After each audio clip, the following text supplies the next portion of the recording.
the third dimension. This is 3D or 2D.com's Duh 3D Show. Put on your 3D glasses now. If you're wondering what the 3D stand for, they are discussion, debate, and the news. We hope that you enjoy the show. Get it? The show? Duh. Hello, hello, hello. This is Adolf, and I have with me the great Jake. Hello. And the wonderful Jacob. Hi, everybody. And so we're on episode 120, and there's a lot of trailers have been popping up lately, and a lot of different industry Hollywood news. So let's go through these trailers first. And many of these trailers we actually got to see in 3D, right? Yeah. Because we all recently watched Inside Out 2, and there was a few of these trailers that were 3D. Not all of them, which is disappointing. Yes. But a few, so that's good enough. It's all right. So I guess let's start off with Mufasa, the prequel to The Lion King, the CG animated quote-unquote live-action Lion King from 2019. So this Mufasa trailer, what do y'all think? It's a prequel trailer. Yeah, man. It's hard to care at all with this movie. Yep. Yeah. I mean, you got a good director doing it, but I never even seen the last Lion King movie, and it's hard to care about these live-action Disney movies. Yep. How was the 3D for y'all? I thought it was really, really basic. Not at all where it should be. Yeah. Dark. It was really Kind of not mid. there. Yeah, it was really, the 3D was really, really mid. I don't know about y'all, but for my theatrical experience, it was not like entire screen. It was like a pillow box where it was like, okay, a lot of the screen is not being showcased here. Yeah, because I think it's because the aspect ratio of the movie's different than Inside Out's, maybe. I guess, but it was just like it was a significant decrease in the what was there. And I was like, okay. I mean, not all of them have to be fill up the whole screen, but still, it was really glaring. It's like, okay, and this is supposed to be the CG one, and Disney spent a lot of money on this engine and to make it look good, and this is how small you're gonna make it compared to everything else. But whatever. And the 3D was very mid. It was just it was there, but I don't remember any scenes that really caught my eye or anything. And it's just kind of one of those things where if you're gonna have 3D in the trailer, then make it 3D in the trailer. Make it so it's enticing to people, Movie and Inside Out 2 is like the CinemaScope version. So, I don't really care about Mufasa's story, because obviously we already know how it ends. Yeah. So. Yeah. But the first movie made over $1 billion, so sequel or prequel in this case. Yeah. I do feel like they do look a little bit better in how, I guess, expressive they are. They're not as expressive as I would want them to be, as if they were just, 3D animated cartoons instead of quote-unquote live action. But it's still, it really should be a lot more expressive and a lot more character. They look realistic. They look photorealistic, but they don't have any kind of... The same thing that happens in the other Lion King movie. It just doesn't have any kind of soul to it. Maybe that's just me, but I was really kind of cold with this. So I was like, oh, okay, sure. Like, whatever. Yeah. All right, we're going to keep on Disney. Moana 2 got an official trailer. We got like a little teaser trailer for this before, but now we got a full-on trailer. The 3D looked better in this. Yeah. Better. Yeah. Yeah. It looked fine. I haven't even seen the original Moana, though. It looked fine. Yeah. The original... It looked serviceable. I mean, it's fine. Yeah. The The original. trailer is. Oh, sorry. Go ahead. The trailer is like is not. It's not like super enticing, but it's also not a turnoff. I mean, Mustafa is a turnoff. Yeah, this trailer is okay. Sure, I don't know what's going on really, but I'm game. I'm not negative toward it. I'm not like, oh, this looks bad. It looks good. It looks like what you expect it to be. This like should have been the teaser, not the first teaser, which was just nothing. Mm-hmm. Yep. The 3D was better than Mufasa, but still. Now, I don't know if y'all saw Moana in 3D. I did. Oh my god, it was beautiful in 3D. Yep. They did a lot of fun stuff with aspect ratios and like parts of the boat staying outside of the frame, and it looked so good. It was phenomenal for Disney. And I really enjoyed the movie too. So this movie got kind of rushed to production, and it's kind of weird because like the live action one's supposed to come out next year, I think, right? It's either that or 2026. Yeah. At this point, who knows? But like I think they finally did get confirmed. The voice actors are going to be the same, but it's still kind of weird that it's like, okay, you're gonna get. Yeah, it says July 2026, so not next year, but year after. Too soon, honestly. Yeah. So Dwayne Johnson is going to be back for that. Not sure about Dwayne Johnson in this one. I think so, but yeah. Yeah. There was like issues with like, oh, they're going to come back and they didn't like get contracts with they got him or something. I don't know. Yeah, they got Dwayne Johnson for the live action one, but they don't have the same girl as Moana. Okay. Okay. Next up is a Wicked trailer. I did not get to see this in 3D. What do you guys think of the Wicked trailer? It's fine. Yeah, it's a trailer. It's a trailer. Yeah. Mm-hmm.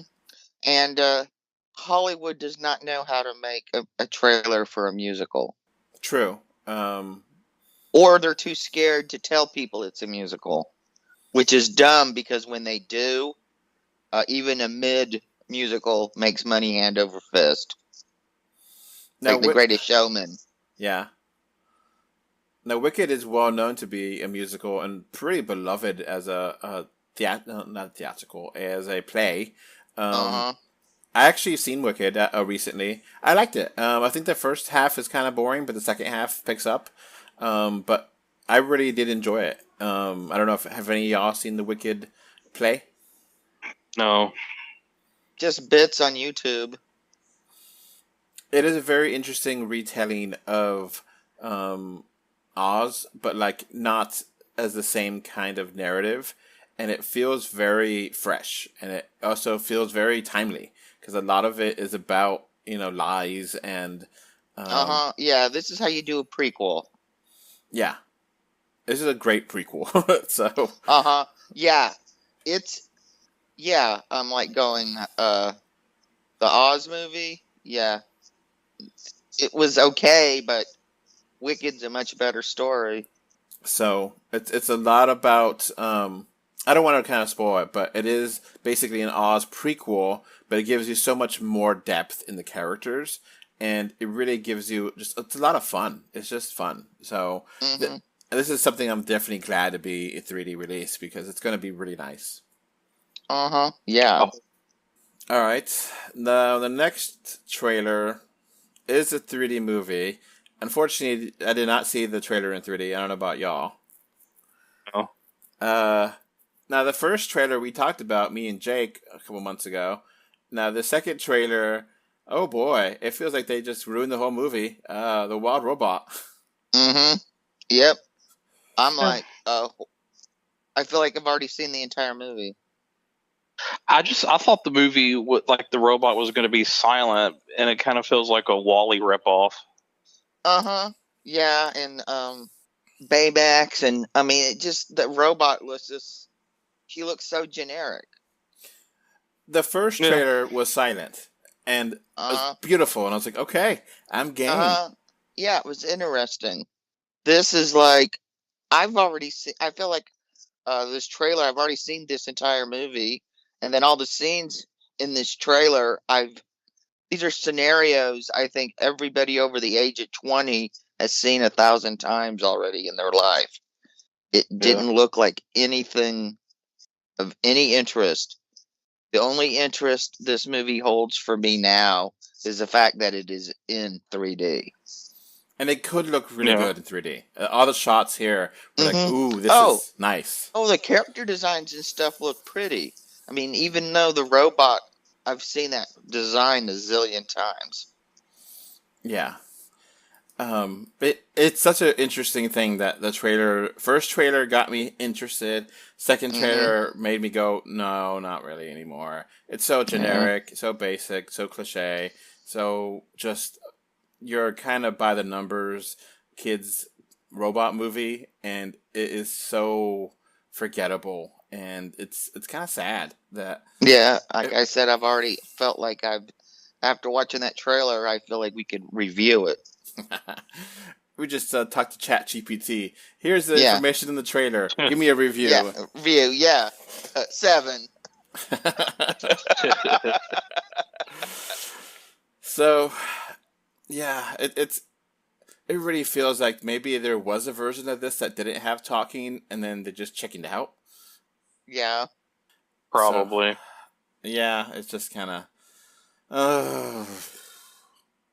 kind of sad. I think there's a reason why this is going to be released in September. Yeah. Yeah, isn't the release date? Didn't that get pushed? Yeah, it says September 27th of 2024. So I don't know if it's gotten pushed or what, but So That's not a confidence building date to give a movie. yeah, it was the 20th, then it got pushed back to the 27th. Yeah, it's like they want to make sure all the kids are back in school. So this is because Transformers 1 is coming out on the 20th, so Transformers 1 would have destroyed this. Yeah, that is a no crap Sherlock. I don't know if that movie's going to be any good, though, the Transformers one. I definitely hope it is. I mean, it looks good, visually, at least. Yeah. The animation looks super cheap, though. So, yeah, it's good that it got the date changed, because Transformers 1, it's probably still going to be number 1 for that weekend. I don't know what else is coming out that weekend, but it really was dumb to, if you knew Transformers coming out at the same time, you avoid Transformers. I mean, especially if it's an animated movie for kids, yeah, you avoid that. I mean, I don't know if Transformers has the same pull anymore because, Bumblebee didn't do well, and the last one last year didn't do well. What's the point? Yeah. Being animated part is going to be a lot cheaper, so. Alright, now we got a movie here, the next movie trailer. We don't know if it's 3D or not, or it is. It's kind of all over the place, because Real 3D said, hey, look at this trailer, but then the trailer didn't mention 3D, and the poster didn't mention 3D, but the previous movies in the series have been 3D, but the studio hasn't supported 3D lately, so probable 3D for Venom 3? I mean, it makes sense for it, too. Yeah. Yeah, they're actually making money. So you figure Sony would want to maximize the profits, since they tend to be maximizing their losses with the rest of their Spider-Man movies, other than the animated ones. The Last Dance, Venom: The Last Dance, no number here, and it definitely looks like a Venom movie. I have no idea what's going on. Yeah, it looks interesting. Yeah, another buddy and a boy and his symbiote. And like I don't really know how this connects to the previous Venom. I mean, it kind of references some stuff that happened, but I don't know where it's going. It's going to be the last one, though, specifically with that title, The Last Dance. Yeah. I mean, is it though? I mean, probably.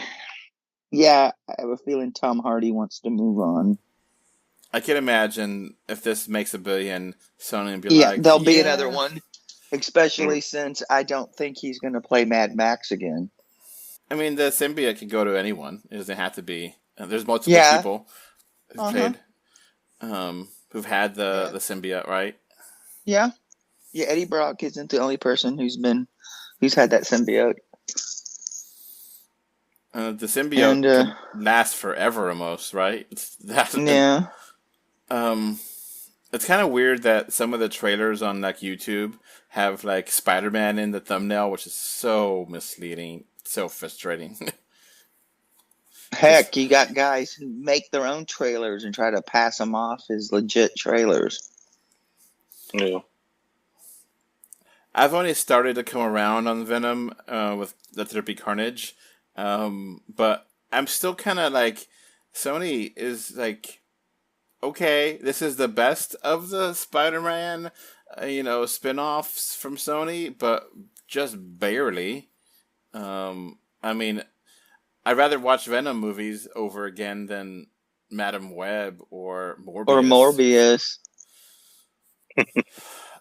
But it's just like, is Sony even trying? I mean, they're trying. They're doing the cheap route. Yeah, and it's kind of a cultural thing, I think. What do you mean by that?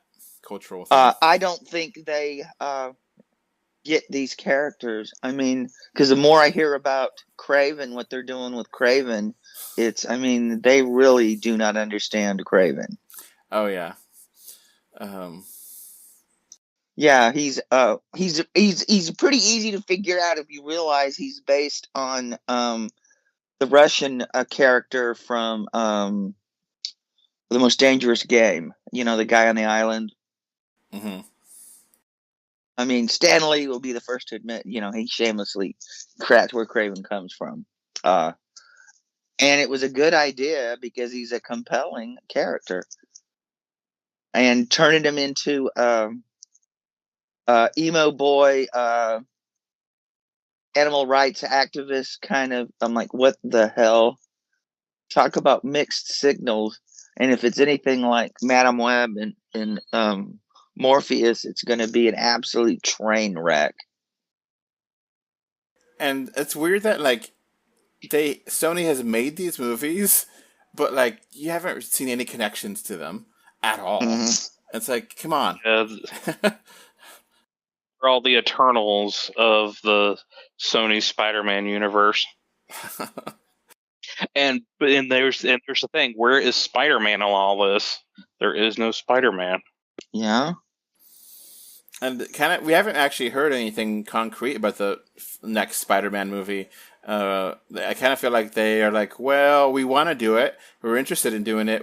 But it's kind of hard to do it. So I don't know when that's going to happen, or if it will happen at all. Yeah, you don't know what's going on with Sony and Marvel. I just kind of think Sony is just kind of a crappy film business. They just don't care about quality. They just put out crap, and they expect you to buy it. And they're just doing everything for money, and they don't care at all about any kind of quality. Yeah, I think a lot of that is they're, like I said, it's cultural between being a gaming company mostly and a Japanese company and doing business because Americans and Japanese not on the same page. Because like their PlayStation, I think their PS5 is a pretty hot seller, and for most people they like it. They have great games, so it's not like they just don't know how to make good movies that really capture the mind of people. I mean, I guess Bad Boys is one thing, but the other movies like Carol of the Purple Crayon, it's just so bad. And like you already said, Craven looks terrible. Yeah, and the more I hear about it, the worse it sounds. And Harold and the Purple Crayon, that just reminds me of the remake of Walter Mitty. Another terrible misfire. It just, I mean, Harold's a little kid. I mean, the Garfield movie is generic. Not that anyone expected Garfield to actually try to be good. Yeah, exactly. I mean, sorry, Garfield fans. I mean, it's. I will say this: it's better than Family Circus. The Ghostbusters sequels after 2016, I like them, but they should be bigger hits than they are, and they should be. The one everybody hates made more money. So, I'm over Ghostbusters, and I've been over it since. I have no interest in the Ghostbusters without Harold Ramis. I really like Frozen Empire. I think it's a good time. It should be better. Yeah. I know, but the thing is, I would have rather seen if you're going to have a Ghostbusters movie without Harold Ramis, I would have rather seen Bill Murray and Adam Driver, because Adam Driver just has that Harold Ramis energy. And if you've ever seen Adam Driver and Bill Murray act together, you would want them in a Ghostbusters movie together. And I just but they went the Stranger Things route. Yeah. Kind of turned it into a Stranger Things clone with Paul Rudd. Now, kind of speaking about Sony, they might be in talks to buy Paramount, which I hate that idea. Yeah, ironically, it's the getting rid of the Paramount decree, and Paramount's the one that gets sold. Yeah. There is also talks about Skydance merging with Paramount, which I actually am much more interested in, because Skydance does some pretty good stuff, and they're the ones that help make the rebooted Star Trek movies, and I like those movies. Yeah. Mission Impossible movies, so it makes complete sense to merge them, but it's kind of like in a weird situation where there are talks about it, but it's not getting done, but I don't know what's happening with Paramount, but Paramount looks like they're ready to go somewhere. They just don't know where. Yeah. Yeah, well, the thing is, I think regulators are going to look at it, if Sony buys it, are they going to roll it into Columbia and turn it into, reduce the amount of major studios? Or are they going to sell off certain things? Is Sony going to sell off Columbia? I mean, there's so many things I can see. I mean, because this has probably got guys thinking about monopolies and stuff really raising eyebrows. Yeah, I could totally imagine Sony coming in, buying up Paramount, and just breaking it up to pieces. And like, Star Trek, go over there. Who wants Star Trek? Buy. Who wants Mission Impossible? And just auction off piece by piece. Yeah, who wants our bit of rights for Friday the 13th? So, yeah, I don't trust. Yeah, Sony. Who wants to buy Columbia? Who wants to buy the UPA? Who wants South Park? Yeah. Daily Show. Who wants our part in South Park? SpongeBob. I could see them. I could see them selling some stuff to CNN, to that conglomerate. God, who owns them anymore? Is it still Warner Brothers? Okay, I don't think Warner's will be buying anything. No. They're so in the hole.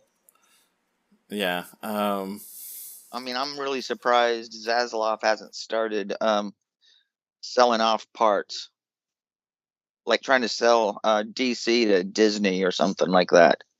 And I just speculated. I have no information, so don't spread rumors, kids. Yeah. There's no basis in fact. That's just a worst case scenario speculation. I would want Apple to actually buy Paramount. I think their stuff could go really well with Apple Plus, and I feel like Apple has really put a lot of effort to making Yeah, good and quality. they could merge their apps. Yeah, I think Nah. that could be a little. I would rather have that than Sony, but I'd rather really have Skydance. I think Skydance would actually be the best way forward, but I don't know. We'll see. Other Skydance properties, just to name a couple, because they've been kind of around. I mean, they did help with the Mission Impossible movies. They did the Spy Kids movies. The Ugh. Snake Eyes slash Ugh. G.I. Joe Joe movies. movies. I guess, yeah. They've been around. They did Annihilation. Annihilation was a really good movie. Natalie Portman. Yeah, I did yeah. one. Alex Garland, director. Then one of your favorite movies of all time, Geostorm. Hey, it's in 3D. Baywatch. Baywatch is actually pretty good. It's surprisingly good. World War Z, which is in development hell, but yeah. Yeah, sequel to that. Yeah. Fincher was going to do a sequel. Man, I feel bad for David Fincher. It seems like everything of his is in development hell. So the Jack Reacher movies with Tom Cruise. So Skydance has been around, and I think that would actually really benefit and Paramount to merge to one, and I think that would work out really well. But I don't know. Who knows what's going to happen? What other goodies we got to talk about? We got some news on Spaceballs movie. It makes total sense. I mean, I'm definitely Too little, too late. It should have happened 20 years ago or 30 years ago, but whatever. Yeah, it should have. Yeah, isn't there a statute of limitations on sequels? Not anymore.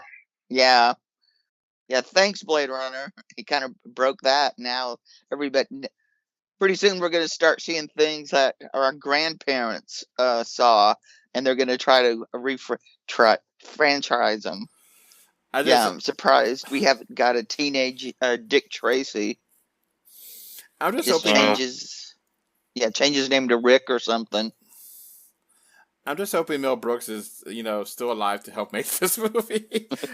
I mean, he's 97, so if they work on it now, they could get a script and stuff going, but it barely. They should hurry. Yeah, they should hurry. Just saying. This probably won't ever come out in 3D, but oh my god, it would be great in 3D. Probably won't come out in theaters with Amazon doing it. Who knows? Yeah. Who knows? Well, if they buy Paramount. No, wait a minute. They own MGM, but aren't they looking at also getting a theater chain? Yeah, and Amazon has occasionally put out some movies in theaters. Yeah, The Boys in the Boat, Air.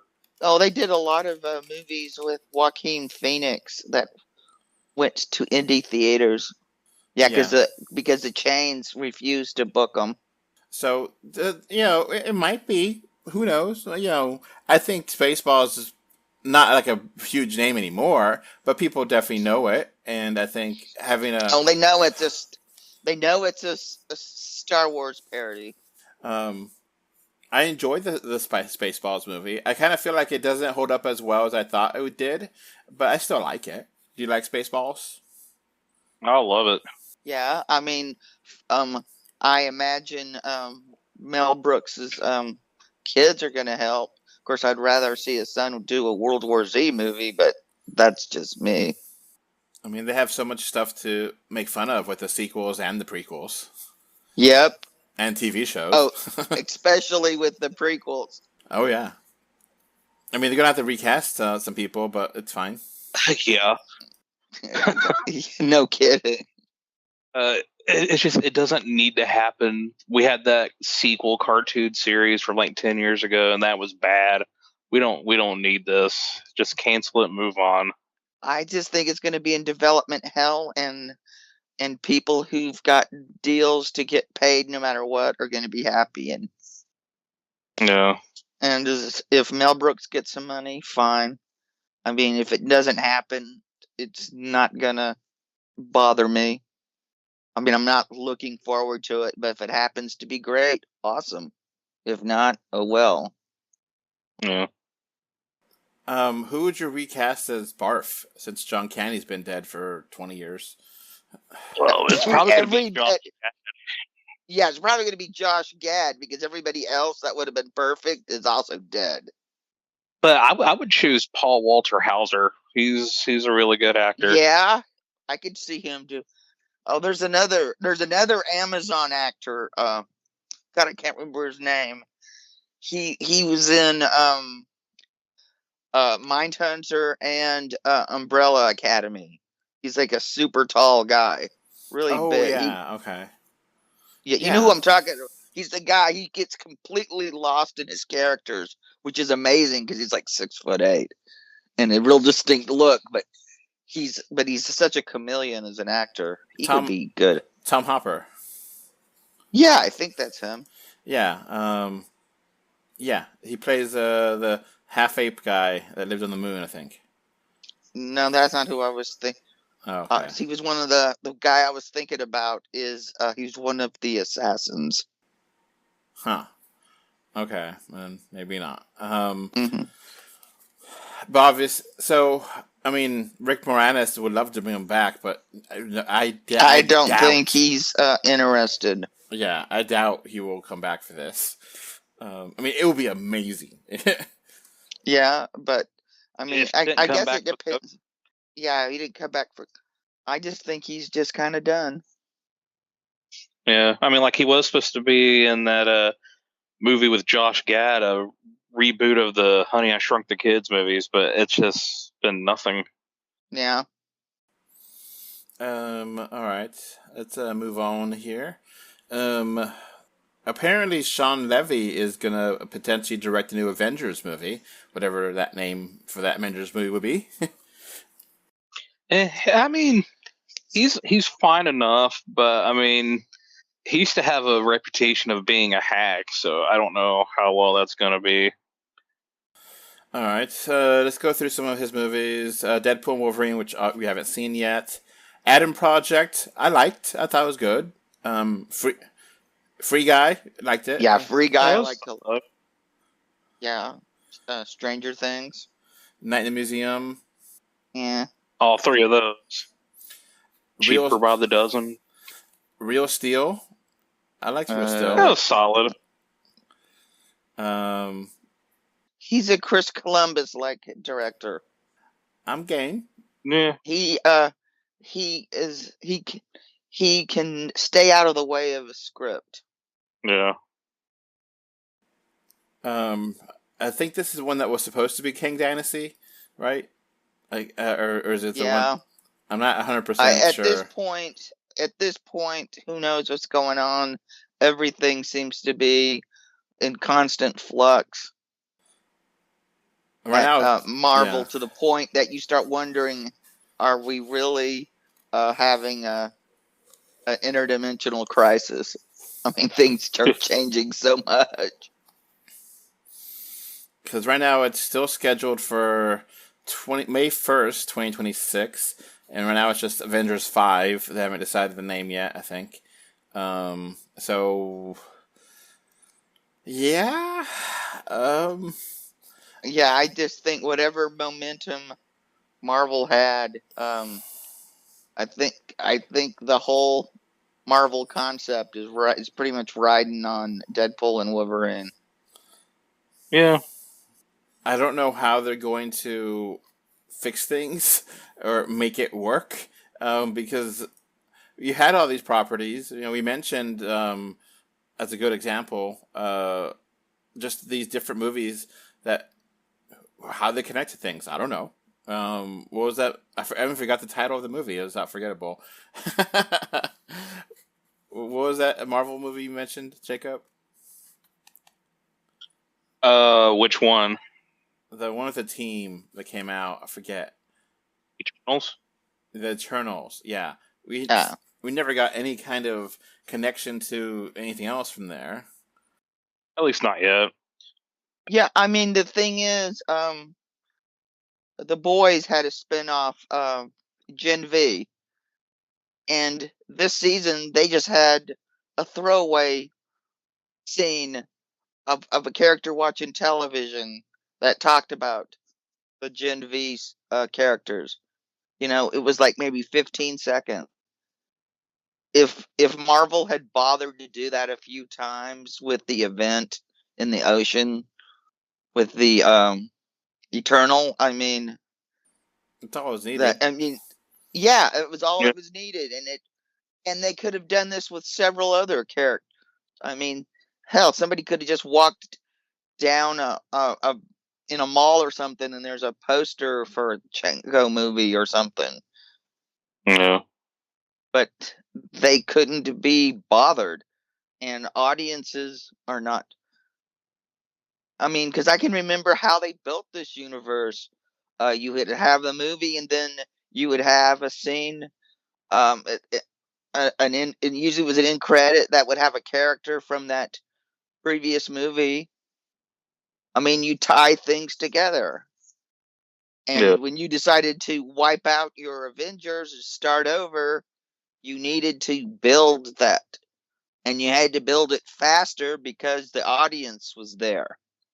And now they're losing the audience. So yeah, I mean, it's one of those things where you kind of hope that Avengers 6 they just like reboot everything, and just if they if they maybe give it a break after that and be like, all right, let's give this a break and reboot with X-Men and everyone else, because it's just they haven't been able to connect everything, and I have no idea how Loki season 2 connects with Miss Marvel, or how um, just how different TV And heck, shows connect and either. well, I don't think they do. I mean, they put so much stuff out, and I don't think it connects. Or if it does, barely. And I don't even. I mean, and I don't even really care that much. I mean, if they don't, I mean, I didn't expect them to be 100% crossovers. I mean, at least the Miss Marvel show tied into Captain Marvel and the Marvels. I mean, at least Yeah, that tied in with each other, Yeah. and it made sense. But the fact that they just and we haven't had a follow up on Blade and the Black Knight, yeah, and the whole and Quantumania was just a disaster.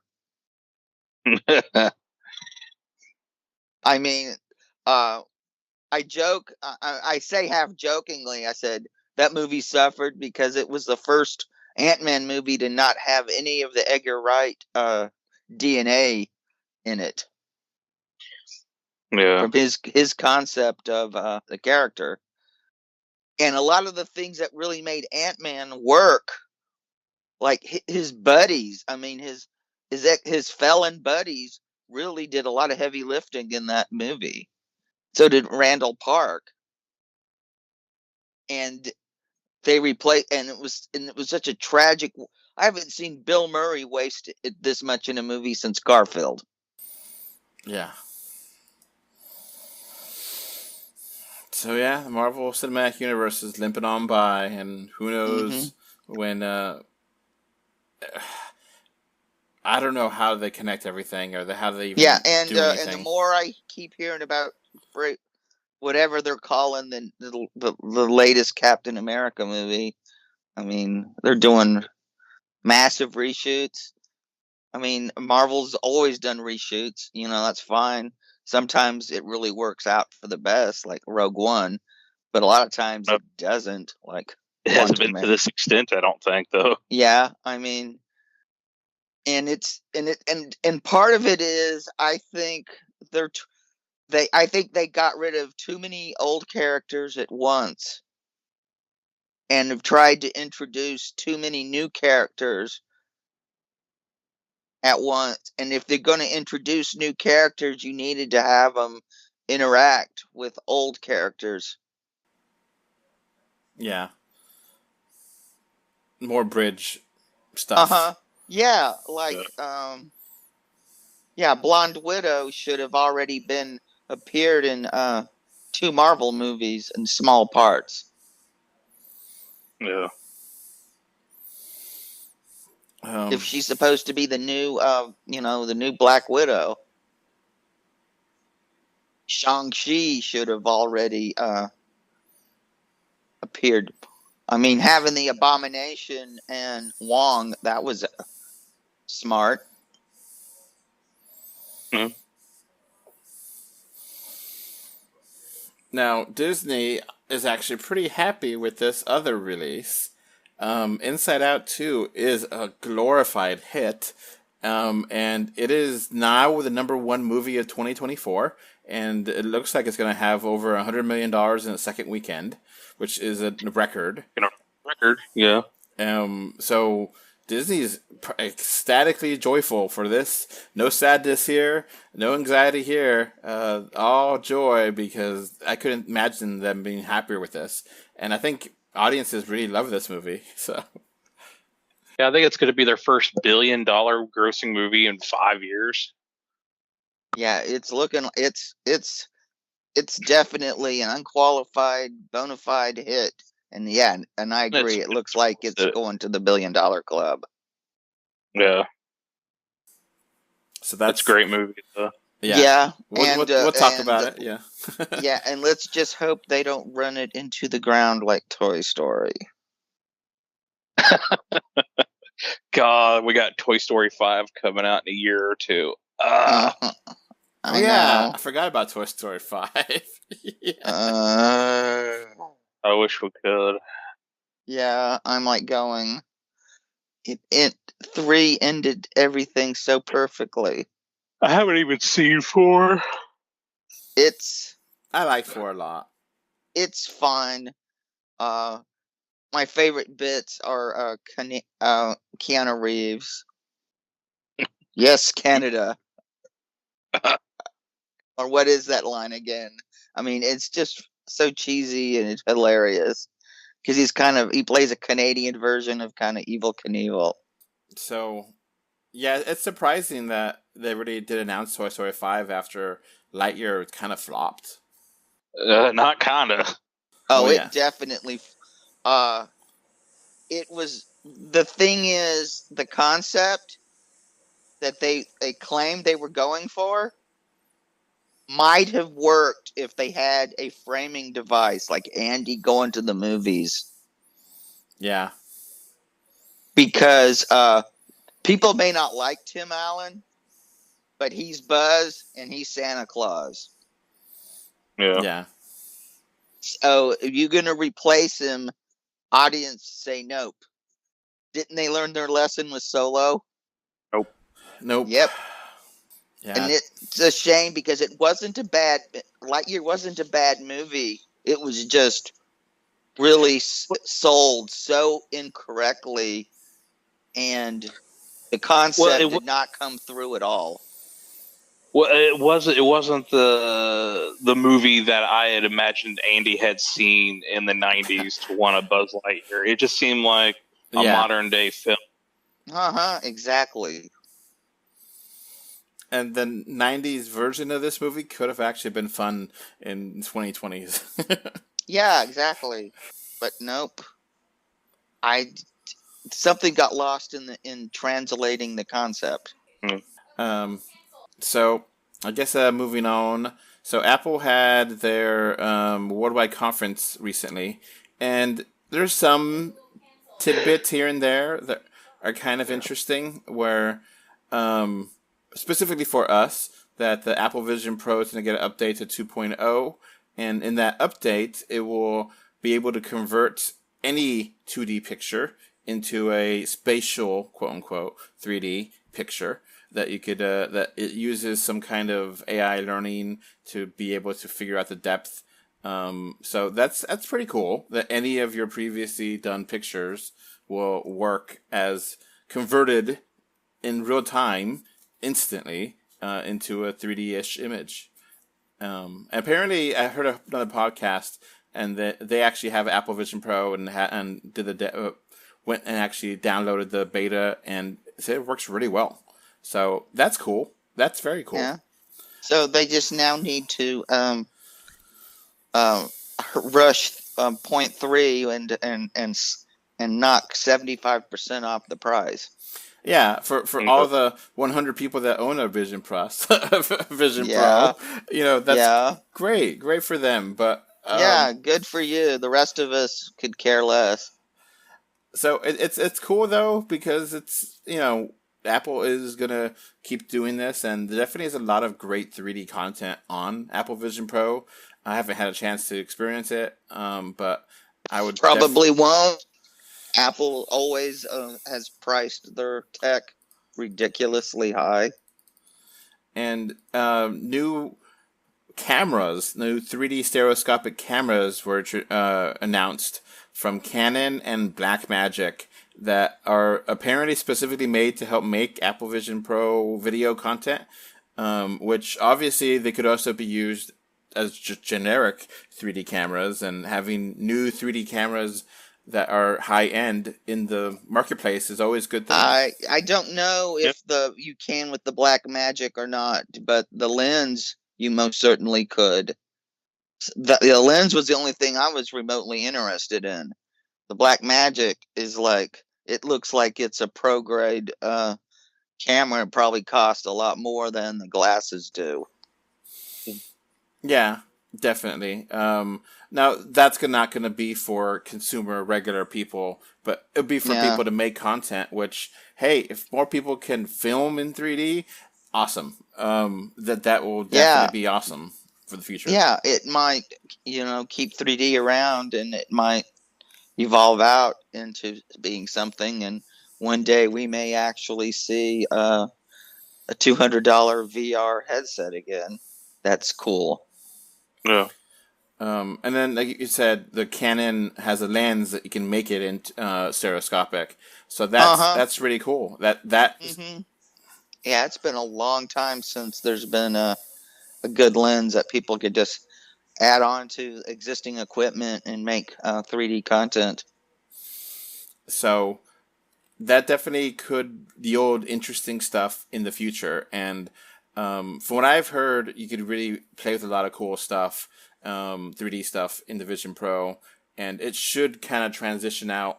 Like, I could imagine Apple actually releasing a movie, recorded in 3D, or TV shows recorded in 3D or something in the future.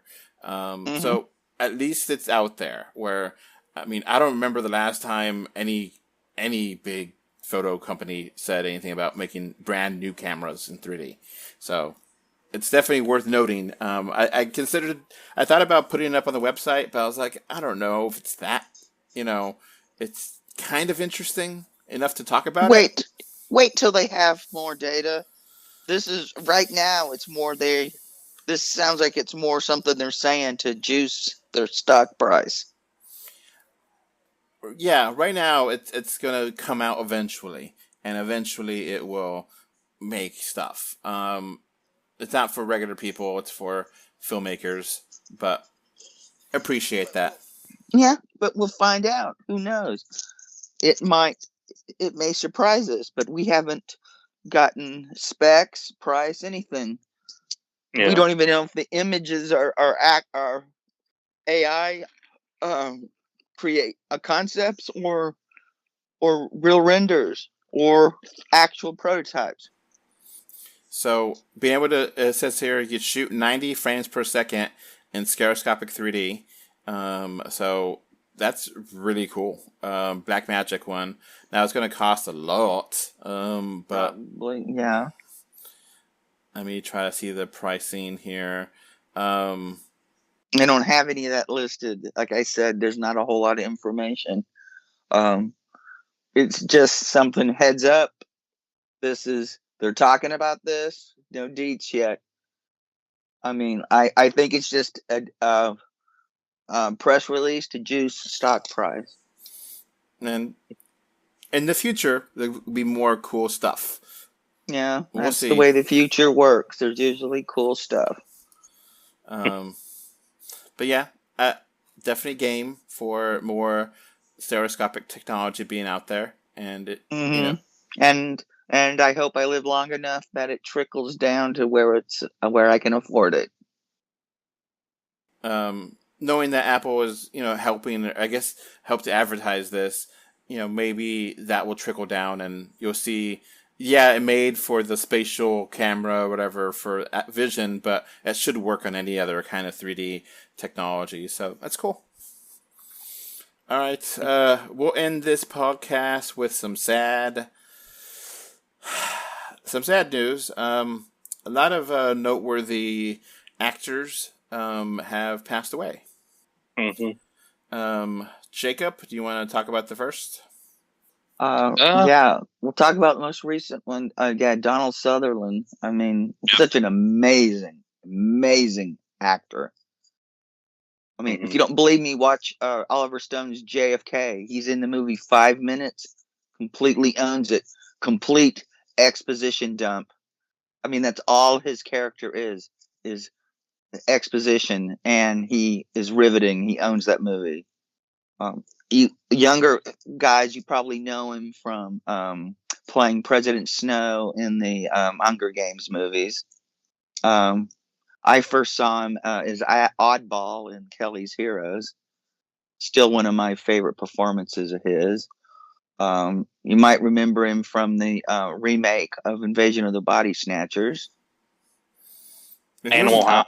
Yeah, Animal everything. House. Yeah, Animal House got made because he signed to do it. He was the star that got that movie made. The whole reason we have Buffy the Vampire Slayer is because of Donald Sutherland. Because he agreed to do it. And that movie had a cast of people who went on to do things. And of course, Josh Whedon got pissed because Donald Sutherland changed most of the dialogue he wrote for his character Merrick. But you know what's so funny? Most of Josh Whedon's reputation started with those changes that Donald Sutherland made to the script. Eye of the Needle, another great. I mean, we could go on and on and on. You can walk. Even the worst movies he was in, like Fuck the Army, and he's still compelling to watch. 24 wins, 33 nominations of Emmys. Yeah. Honorary Oscar. Mm-hmm. Yeah. Actor. Yeah, he should have. Like yeah, 200 he should have movies. had. Yeah. And every one of them's worth watching just for him. Yeah, the first movie he had dialogue in, he named his son Kiefer after the director. Yeah, he started out because he was an extra. Yeah, and in Hollywood said he would never make it because he wasn't. He was too much of a redhead. He was too tall, and he wasn't traditionally handsome. Man, he's going to be missed. He was such a great actor. Yeah. But we got all his performances and so much of his stuff. Is there any performances that we haven't seen yet? Do you know if any movies he's done or wrapping up? He's got a couple things and some TV stuff, and then there's a lot of stuff that's hard to see. Like he did an anime. Yeah, he's done a lot of voice acting and cartoons and stuff, and a lot of that has gotten limited release. And I imagine some of it's now going to get a much wider release. Yeah. Jacob, do you have a noteworthy celebrity that's passed away recently? Yeah. Morgan Spurlock, West Virginia native, just like me. I actually got to meet him. He was actually pretty cool. He came to my university and did like a stand-up routine, and he was actually really funny. Most noteworthy for being the documentary quotation mark documentary for Yeah. Super Size Me, Uh-huh. which He was just never a good filmmaker. Spurlock it's weird because it was a very entertaining movie, and yes, it is Yeah. accurate to a degree, but it is misleading to another degree too. Oh, Mhm. yeah, definitely. Because he was an Mhm. alcoholic at the time. Alcoholic. Yeah, and that was never disclosed. So Yeah. I can't believe I'm actually making statements that are pro McDonald's. not sponsored, not sponsored, not sponsored. Yeah, but I mean, really, and sometimes, and I don't know, he's hasn't crossed the line, like he didn't cross the line like 200 Mules and some of that crap. Yeah, But he crossed lines that Michael Moore never crossed. yeah, it definitely has misled people and framed things in a way that are not fair. Yeah, and then of course he got canceled because he got caught up in Me Too Uh, stuff, and I mean, he still made movies, though. Yeah. But they were, Yeah, he was just never as popular after Super Size Me, because, that was just a huge documentary at the time, 20 years ago, hard to believe.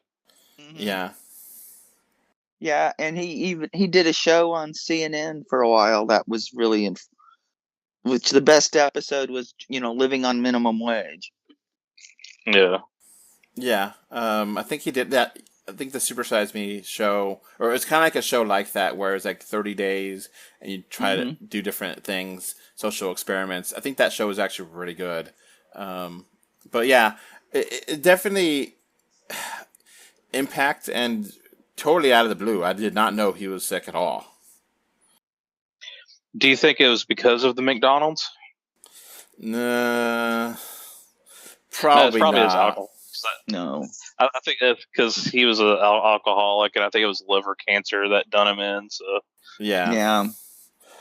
So I just think he's a filmmaker. I think his work is going to get really reassessed in the next several years. yeah. Next up, O.J. Simpson. Now, he obviously very controversial. I mean, nowadays people kind of forgot that he was an actor, but he was an actor for a while, and yeah, and he can rest now because his wife's killer's dead. Now OJ it's interesting because I feel like he definitely helped to make the time that we're living in now. His trial was such a sensation. I mean, the trial of the century, quote unquote, and it redefined how people think of TV and just celebrity. And yeah, we got the Kardashians. We probably would not have ever had President Trump ever if OJ, was convicted, or if he was just not in that situation to be on trial, because he just kind of, his presence helped to just make this sensationalized world we are now in.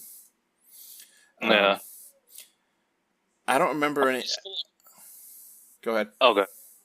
I was just going to say, he was just a football legend and extremely likable. That's why he got off on the criminal trial. Mm-hmm. Well, I also do think the LAPD totally screwed up the trial. Oh, they screwed up the crime scene. I mean, I tell people, I saw enough of the trial to know that if I was on that jury, I probably would have acquitted too, because they did not make their case. Do I think he did it? Yes. But I also think there was no way he could actually have done it alone. And the jury instructions were, basically they said he did it alone. And if you think otherwise, acquit. And that's what happened, I think. that and Judge Ito was so starstruck, and that jury, I think, was so pissed off, they just wanted to go home. And I definitely think that he had a hand in it. I don't know 100% if he was the one that did it, but he definitely knows who did it. I feel Yeah. like that Mm-hmm. he may have hired the assassin or had the people over there to do it. But I remember when I was in high school, I had a criminal justice teacher, and she's like, "Look, I actually really like OJ as a person at the time. He was really funny and likable, but all the evidence shows not only that LAPD messed up this trial bad, but Mm-hmm. he's not in any kind of shape to be able to murder two people that are almost half his age. He is in bad physical shape. He probably would have messed up a lot more. So there's definitely some things that happened, and he probably knows who did it and maybe paid them off. But maybe he didn't do it himself directly, but he definitely has a hand in it. And I agree with that statement.